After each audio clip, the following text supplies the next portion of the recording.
Bonjour, bienvenue sur ma chaîne Cœur de maman. Aujourd'hui, je vais interviewer Hélène, maman de 2 enfants, 40 ans, auxiliaire de puériculture et maman dans l'âme. Donc, elle a une petite fille qui a 12 ans et un garçon qui a 8 ans. Bonjour. Bonjour. Alors, comment ça s'est passé ton parcours de grossesse? Alors, mon parcours a été pour moi plutôt très positif. J'ai vraiment apprécié d'être enceinte. Bon, je vais plutôt parler de la grossesse de Luna étant donné que c'était mon premier bébé. Du coup, un parcours que du positif, hein. J'ai pris beaucoup de plaisir à voir ce bébé grandir dans mon bidon, de la sentir bouger. Du coup, voilà, que du bonheur. J'ai vraiment beaucoup aimé être enceinte. Ouais, génial. Ok. Comment ça s'est passé pour toi les premiers jours euh, d'accouchement, de les contractions comment ça s'est passé? Alors, mon accouchement, je pense que c'est comme ma grossesse. Je ne m'attendais pas du tout à avoir un accouchement si simple et ça a été que du bonheur. En fin de compte, Luna était prévue normalement pour le 9 mars et elle a décidé de venir 3 semaines avant. Donc je me rappellerai toute ma vie, on était en train de dormir avec mon mari et à 3 heures du matin, j'ai entendu un ploc. Et je me suis dit, tiens, c'est étrange ce bruit. Donc je me suis levée pour aller aux toilettes. Et là, j'ai senti bah, enfin, vraiment Couler, couler, exactement. Mais ça a fait un effet comme si tu faisais pipi. comme si je faisais pipi. Enfin, Mhm. voilà, c'était un liquide chaud. Et je me suis dit, waouh, là, je crois que euh, J'ai il perdu est temps, les j'ai os, il est perdu temps. les os, donc j'ai appelé mon mari qui dormait profondément et je me suis dit, je crois que la petite est prête à arriver. Et je me rappellerai toujours mon mari, quoi, déjà comment ça? Bon, attends, vite, vite, on y va. Je fais, non, non, cool. Tu ne stresses pas, je vais aller prendre un bon bain. Apparemment, ça aide pour les contractions. Donc, mon mari m'a fait couler un bain. J'ai pris mon bain tranquillement et nous sommes partis du coup à 3h30, 4h du matin. Nous sommes arrivés à la maternité de Jacques Cartier, une très très bonne maternité, où là, du coup, ils m'ont prise en charge et ils m'ont dit effectivement, la poche des os c'est fissuré, donc le travail va commencer progressivement. Étant donné que c'était ma première, ça met un petit peu plus de temps. Mais en aucun cas, je n'ai senti de contraction. Je ne peux pas vous dire c'est quoi un mal de ventre, rien du tout. Donc du coup, toutes les sages-femmes, les auxiliaires, les aides-soignantes étaient étonnées de me voir avec le sourire. Sans Elles douleur. étaient voilà, sans aucune douleur. Du coup, mon mari était vraiment apaisé du coup de me voir aussi bien. Et, euh, et je me rappellerai toujours, j'avais toutes les sages-femmes autour du monitoring et elles disaient, non mais tu te rends compte là, t'as vu le pic de contraction et vous ne sentez rien, non mais c'est pas normal. Et du coup, moi au final, j'étais plutôt sereine et très fière de me dire, waouh, mon bébé ne me fait aucune douleur, Ouais. je ne sens rien. Et de fil en aiguille, le travail s'est fait progressivement. Et du coup, vers les coups des 13 heures à peu près, il y a une sage-femme qui me dit, écoutez, votre col est ouvert à 8. On ne vous a pas encore fait de péridurale.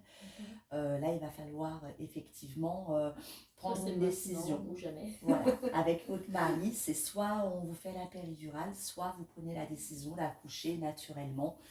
Et là, j'ai dit, alors effectivement, je ne souffre pas, mais je m'étais pas préparée à avoir un accouchement sans péridurale. Donc, j'ai pris la décision de faire la péridurale. Et notre petite Mouna est arrivée du coup à 14h11. Donc, l'accouchement, sans douleur. Après, je pense que je n'avais pas forcément la bonne méthode pour pousser, car je me poussais j'étais très vite fatiguée Mhm. lorsque je poussais. Mhm. Du coup, j'avais l'encouragement de mon mari et des sages-femmes qui disaient, allez, poussez un petit peu plus, elle va arriver, vous inquiétez pas. Et du coup, à 14h11, Luna est arrivée. Ils me l'ont posée directement Sur le ventre. sur le ventre. Et on a fait très très vite un pot à pot. Ils me l'ont, enfin, elle a été mise au sein car j'avais envie de, c'était mon souhait du coup d'allaiter.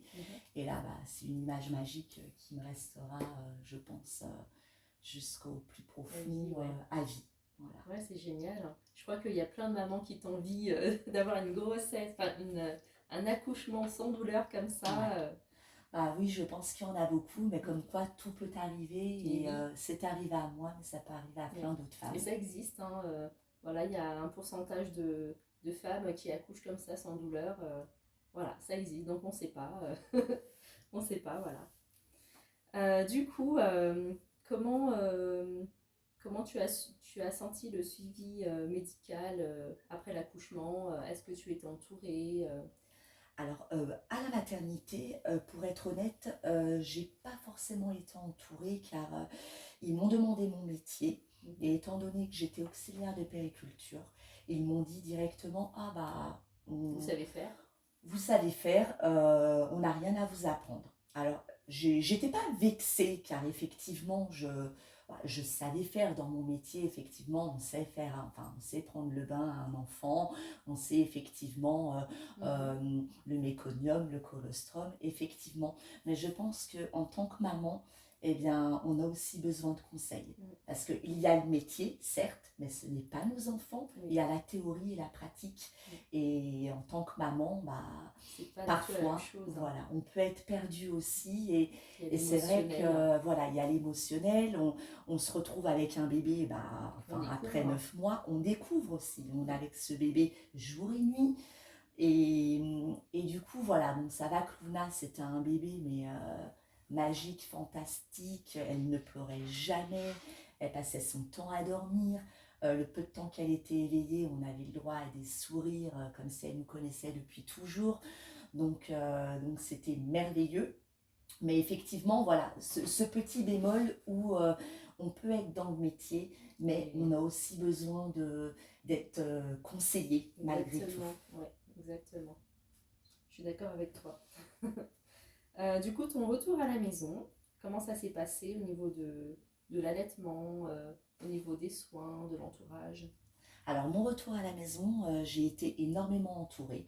Premièrement, car mon mari était vraiment très présent. Il avait posé des jours justement pour profiter de Luna et de moi, du coup. Donc, j'ai eu mon mari peut-être une quinzaine de jours à la maison. J'ai des parents et de la famille aussi qui sont très très très présents, qui nous ont vraiment beaucoup aidés dans les débuts. Tu ne prépares pas à manger, on te prépare tout, on te prépare le repas du soir, le repas du midi, repose-toi quand la petite elle dort. Et effectivement, Luna dormait énormément. Après, notre difficulté, parce qu'il y en a eu une, c'est que nous avons pris la décision d'allaiter Luna. Enfin, surtout moi, hein, ça me tenait à cœur, étant donné que, comme je répète, quand on est dans le métier, on veut le meilleur pour notre bébé. Je savais que l'allaitement, c'était certainement mieux pour ma fille, mais Luna dormait énormément. Et vu qu'elle était née quand même 3 semaines avant, c'était un petit bébé. Elle est sortie de la maternité, elle faisait 2,730 kg. Donc c'était vraiment un petit bébé plume et elle se fatiguait très très vite. Et du coup, avec mon mari, on a commencé on a commencé à psychoter un petit peu en disant punaise, elle dort tout le temps, même quand tu allaites, eh bien, elle tète 5-10 minutes, puis après elle s'endort. Et on voyait qu'elle prenait pas forcément beaucoup de poids. Donc la chose à ne pas faire, mais on l'a faite. On est allé en pharmacie, on a loué une balance pour peser Luna. Et c'est devenu un petit peu un cercle vicieux où je prenais plaisir à allaiter ma fille, mais j'avais toujours cette appréhension de me dire, punaise, a-t-elle pris du poids? Est-ce qu'elle mange suffisamment? Pourtant, elle ne pleurait pas. Elle pleurait pas, mais voilà, peut-être aussi alors voilà, il y avait les médecins et aussi les parents, les alentours. Luna a-t-elle pris du poids? Enfin, d'abord, il y a autre chose avant est-ce qu'elle va bien? Est-ce qu'elle a passé une bonne nuit? C'était tout de suite, a-t-elle pris du poids? Et du coup, ça nous met dans une angoisse un petit peu constante tous les jours.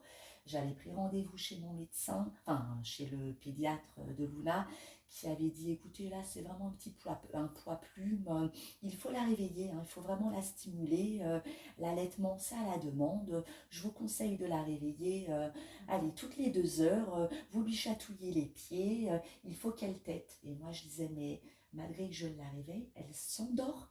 Et je pense qu'elle n'a pas faim. C'est la priorité, le sommeil. Le médecin n'a pas entendu. Et le médecin n'a pas entendu, donc bon, enfin, auxiliaire médecin, on écoute automatiquement le médecin. Du coup, on a écouté le médecin. Et un jour, il y a quelqu'un qui sonne à la porte et c'était une dame de la PMI. Donc je n'avais pas fait de demande, mais c'était certainement dû à l'hôpital.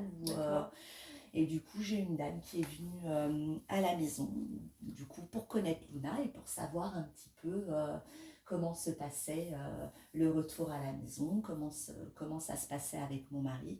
Et là, je ne vais pas vous mentir, je me suis mise à pleurer.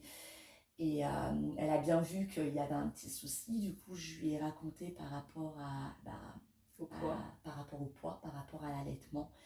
Et là, elle m'a dit, écoutez, vous êtes une maman, je pense, fatiguée, qui voulait faire plein de choses, trop même, par rapport à votre petite fille. Écoutez-la, elle a envie de dormir, laissez-la dormir. Elle a faim, elle pleure, donnez-lui à manger. Étant donné que, effectivement, l'allaitement, c'est à la demande, eh bien, il y a des bébés qui vont téter en 10 minutes, il y a des bébés qui vont téter en 1 heure. Écoutez-la. Et à partir de ce jour-là, avec mon mari, effectivement, on s'est dit, le médecin, on est peut-être tombé sur un mauvais médecin, ou je sais pas, et on a préféré effectivement écouter la PMI. Et on a rendu cette balance à la pharmacie. Et je sais pas, enfin comme un miracle, Luna a commencé à prendre du poids. Et effectivement, c'est devenu une petite boulette. Et voilà, et après, on l'a plus arrêtée. Elle prenait du poids, elle prenait du poids, elle prenait du poids. Elle s'est rattrapée, elle prenait plaisir à le manger. Et je l'ai allaitée du coup pendant 4 mois. Super. Voilà, du coup, voilà, donc je dois dire aux mamans, finalement, enfin aux parents, qu'il faut écouter son bébé. Le bébé donne, malgré qu'il ne parle pas, mais il faut l'écouter. Et voilà, votre bébé a envie de dormir, laissez-le dormir. Il a faim, si vous l'allaitez, effectivement, c'est peut-être contraignant, mais faites, voilà, allaiter à la demande et voilà, dans les bouquins, il y aura marqué toutes les 3 heures. Le pédiatre vous dira toutes les, je sais pas, toutes les 4 heures. Écoutez votre bébé. Chaque bébé est différent. Exactement. C'est bien. Voilà. Du coup, donc tu as allaité 4 mois. Après, tu as repris le travail quand? Alors, j'ai pris un petit congé parental et du coup, Luna est retournée à la crèche. Elle avait 8 mois. D'accord, c'est bien, tu as eu le temps de profiter avec elle. Voilà, j'ai pu profiter avec elle. Je ne vous cache pas que l'adaptation a été très compliquée pour maman, plus pour maman que pour Luna. Je culpabilisais de retourner travailler pour m'occuper d'autres enfants et de laisser mon bébé on va dire, à des inconnus, de la laisser en crèche. Avoir la confiance. Voilà, et du coup, heureusement que mon mari était vraiment là pour m'aider à ce moment-là en disant que pour Luna, ce sera très bien. C'est une petite fille qui a besoin, enfin voilà, c'était une petite fille très épanouie, qui aimait voir du monde, qui prenait plaisir à découvrir plein de choses. Et 8 mois, au final, ça a été top. Parce que j'ai profité d'elle, 8 mois, voilà, elle commençait à faire du 4 pattes, elle tenait assise, donc voilà, elle a découvert autre chose et c'était génial. Elle a été épanouie longtemps à la crèche, elle est tombée sur des auxiliaires au top et du coup, aucun regret finalement. Super. Aucun regret. Et du coup, comment tu as vécu ta matrescence, hein, c'est-à-dire après l'accouchement, tout en changement interne, physiologique, physique, émotionnel, tout ce qui te chamboule en toi, comment tu l'as, est-ce que tu l'as vécu assez bien en fait Alors moi j'ai tout vécu très bien. Pendant ma grossesse, j'ai pris 12 kilos pour Luna, mais j'étais contente de prendre des kilos. J'étais contente de manger parce que je savais que c'était pour mon bébé. Euh, j'ai reperdu très vite mon poids, mais pas parce que j'ai fait un régime, hein. C'est parce que j'ai peut-être une nature comme ça. Elle est déjà fine, de base, elle est Mais très belle. en fait, c'est gentil, merci beaucoup. Mais voilà, je voulais pas me prendre la tête et je me suis jamais pris la tête. C'est Enfin, bien, à part pour l'allaitement, je vais pas vous ouais. mentir. Mais voilà, c'était. Après, peut-être parce que j'ai un mari extraordinaire et qui m'a jamais pris la tête en disant écoute, Oui. t'as pris 12 kilos, il faut que tu les repères. Pas du tout. Mhm. Il m'a toujours trouvée très belle pendant ma grossesse, toujours très belle après. Du coup, pour moi, Tu étais bien, j'étais sentie, épanouie, ma petite fille était épanouie, on était un couple épanoui et du coup, c'est tout, génial. tout allait très bien. Vraiment très très bien. Super. Voilà. Du coup, question sexualité, comment tu l'as vécu, la reprise des rapports Alors, la reprise des rapports, on a attendu un bon mois. Mon mari avait peur. Et c'est vrai que, bon, on va pas se mentir, hein, les premiers mois, on est quand même fatigué. Puis le corps, le temps qui se remet le temps qui se remet. Pour forme. Luna, malgré que c'était un petit gabarit, j'ai eu le droit quand même à une épisiotomie de 4 points. Et du coup, notre premier rapport, on a attendu un bon mois pour recommencer. Et effectivement, ce rapport-là, on avait l'impression que c'était la première fois. Mon mari n'osait pas trop. Moi, j'étais un petit peu réticente dans le sens j'ai peur que tu me fasses mal parce que je savais que j'avais eu une épisiotomie. Et effectivement, le premier rapport a été un petit peu douloureux. Ouais. Et du coup, mon mari m'a dit je suis désolée de t'avoir fait mal. Je fais non, mais je crois que c'est pas toi. Je pense que c'est l'épisiotomie qui est peut-être mal cicatrisée. Et du coup, dans les mois qui ont suivi, j'ai eu la chance d'avoir un rendez-vous chez ma gynéco. D'ailleurs, la personne qui m'avait accouchée, donc ma gynéco qui a accouché du coup de Luna. Et elle m'a dit effectivement, vous avez une boursouflure au niveau de votre épisiotomie. Du coup, elle m'avait donné une crème pour retirer, en fin de compte, ça m'avait fait comme un petit kyste. Et du coup, le frottement, enfin voilà, on va peut-être éviter les détails, mais le frottement de la pénétration faisait que j'avais cette douleur-là. Du coup, avec une crème, c'est passé et du coup, après, on a retrouvé notre sexualité. D'accord. Voilà. Okay. Super. Du coup, après, tu as fait la rééducation du périnée? Oui, de suite. Alors, je me rappelle plus vraiment combien de temps après, mais effectivement. C'est un mois, je crois. Oui, je crois que c'est ça. Un mois ou un mois et demi. Un mois et demi, mais oui, voilà, j'ai fait mes 15 séances de kiné du péroné, du coup, et qui m'ont fait du bien parce que je n'ai jamais eu vraiment d'incontinence, de fuite. Voilà. Alors, effectivement, c'est délicat, hein. Surtout que moi, je suis tombée sur une personne un peu à l'ancienne, c'est-à-dire qu'il n'y avait pas de machine, rien du tout. Elle utilisait ses 2 doigts. Ah bon? Voilà, mais en tout cas, c'était radical, car pour Luna et pour Milan, je suis retournée voir la même personne qui se trouve à Juvisy, du coup. Et donc, bon, je connaissais pas. Voilà, on se sent un petit peu seul dans cette situation-là, mais en même temps, c'est son métier, donc voilà, elle m'a à l'aise très vite, et du coup, voilà. Mais en tout cas, pour moi, ça a très très bien fonctionné, car je n'ai jamais eu de fuite urinaire. Quand j'ai un fou rire, voilà, ça fonctionne très bien. Donc cette femme est très très bien, elle se trouve à Juvisy-sur-Orge. D'accord, très bien. En face de la gare. Ok. Du coup, après, tu as eu un deuxième enfant.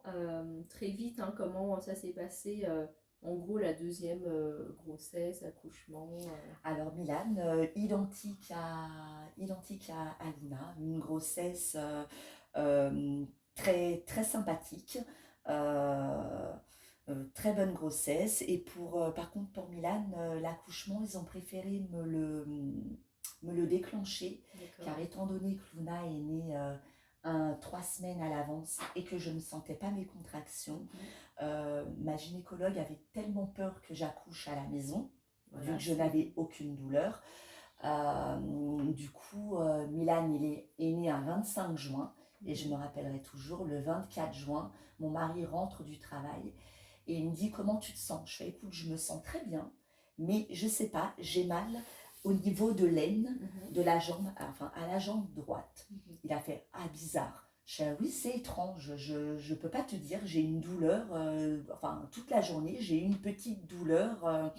Il a fait: écoute, ce soir, je t'emmène à la maternité. Je fais: mais pourquoi faire? Je fais: Milan, il doit arriver le 2 juillet. Je veux dire, j'ai mal nulle part, à part. Il fait: non, non, non, je t'emmène à la maternité. Donc, on dépose Luna chez papy, mamie, enfin chez mes parents.